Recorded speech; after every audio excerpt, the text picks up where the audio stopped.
भाइयों, ईरान ने एक बार फिर इंडिया के साथ अच्छी दोस्ती की मिसाल पेश कर दी है। कैसे?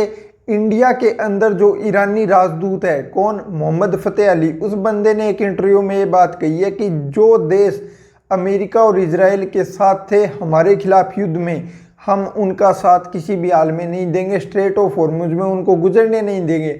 इंडिया के जो जहाज है पहले ही स्ट्रेट ऑफ हॉर्मुज से बहुत बार गुजर चुके हैं और हमने उनको परमिशन दी है। हम इंडिया के लिए चाबार पोर्ट, अब चाबार पोर्ट का जिक्र आ गया, उस पर मैं गहराई से बात करूँगा। वहाँ पे हम रेलवे नेटवर्क बना रहे हैं, 90% काम पूरा हो चुका है और आगे भी पूरा हो जाएगा, चलता रहेगा काम। अब चाबार पोर्ट इंडिया के लिए भाई बहुत इंपॉर्टेंट है, सबको पता है। इस पोर्ट का मामला क्या है? ये वही पोर्ट है जो ईरान ने हमें दे रखा है, 1000 करोड़ का इंडिया का निवेश है उस पोर्ट के अंदर। उसी पोर्ट के मदद से हम सेंट्रल एशिया, जैसे अफगानिस्तान हो गया, अफगानिस्तान जाने के लिए हमारे पास दूसरा रास्ता नहीं है, सिर्फ एक चाबार पोर्ट है। ईरान चाहे तभी हम वहाँ से अफगानिस्तान जा सकते हैं, अफगानिस्तान के साथ ट्रेड कर सकते हैं। सेंट्रल एशिया हो गया जिसमें रशिया हो गया, उज्बेकिस्तान हो गया, तजाकिस्तान हो गया या फिर यूरोप हो गया, इन दो देशों के साथ हमें डील करनी होती है, ट्रेड करनी होती है, तो एक बड़ा रास्ता हमारे लिए बन जाता है चाबार पोर्ट। अब इसको जो पाकिस्तान का ग्वादर पोर्ट है वो 400 किलोमीटर की दूरी पे है, उसको टारगेट करने के लिए भी हमारे लिए बहुत इंपॉर्टेंट है। मतलब इंडिया की जो हम जियोपॉलिटिक्स की स्ट्रेटेजी के हिसाब से देखें ना, तो बहुत इंपॉर्टेंट पोर्ट है। अब इसके अंदर पेच फंसा हुआ है, वो कैसे? देखो, पहली बार ये पोर्ट पे डील हुई थी ईरान के साथ हमारी 2002 या 2003 के टाइम में, जब ईरान के राष्ट्रपति इंडिया आए थे। अब इस पे पेच क्या फंसा हुआ है कि अमेरिका ने सैंक्शन लगा रखे हैं ईरान के ऊपर, ये तो आपको पता ही है।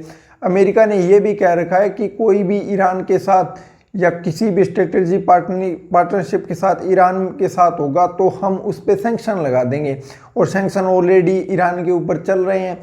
तो अमेरिका ने क्या किया था, हमें वेवर दे रखा था, ठीक है।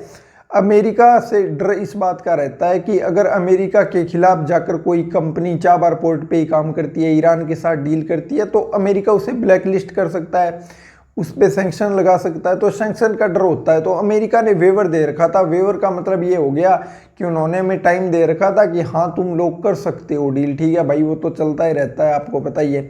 अब उसका मामला तो अलग से है, वो गहराई से बात करने वाली बात है। तो सैंक्शन नहीं लगाएंगे, टाइम दे रखा था। 2018 में जब ट्रंप थे ना, ट्रंप ने ये काम कर रखा था, तो इसको है ना, मतलब अमेरिका की परमिशन से आगे बढ़ते रहता था कि सैंक्शन नहीं लगाएंगे, तुम व्यापार कर सकते हो। इंडिया ये कहता था कि अफगानिस्तान के साथ ह्यूमैनिटेरियन एड है ना, मदद करने के लिए हम इस पोर्ट का इस्तेमाल कर रहे हैं। इसके साथ इंडिया है ना बाकी देशों से भी ट्रेड कर लेता था। अब उस पे जो वेवर था, ठीक है, वो ख़त्म हो गया है। कब ख़त्म हो गया? 26 अप्रैल को ख़त्म हो गया है। अब इंडिया अगर वहाँ से ट्रेड करेगा किसी भी देश के साथ चाबार पोर्ट से, तो अमेरिका ने कहा है कि हम सैंक्शन लगा देंगे, क्योंकि वो टाइम जितना अमेरिका ने दिया था वो ख़त्म हो गया। अब इंडिया उस चाबार पोर्ट का क्या कर रहा है? फिलहाल के लिए इंडिया ने चाबार पोर्ट का जो भी काम है वो सौंप दिया है किसके हाथ में? ईरान के हाथ में वापस। क्यों सौंप दिया? क्योंकि जब तक सैंक्शन नहीं हटते अमेरिका के, वो सारे के सारा जो काम है वो सब ईरान के हाथों में है। अब वो होल्ड पे है एक टाइप से, जब सैंक्शन हटेंगे इंडिया के पास वापस जो चाबार पोर्ट है वो आ जाएगा। लेकिन इसका पेच फंसा हुआ है।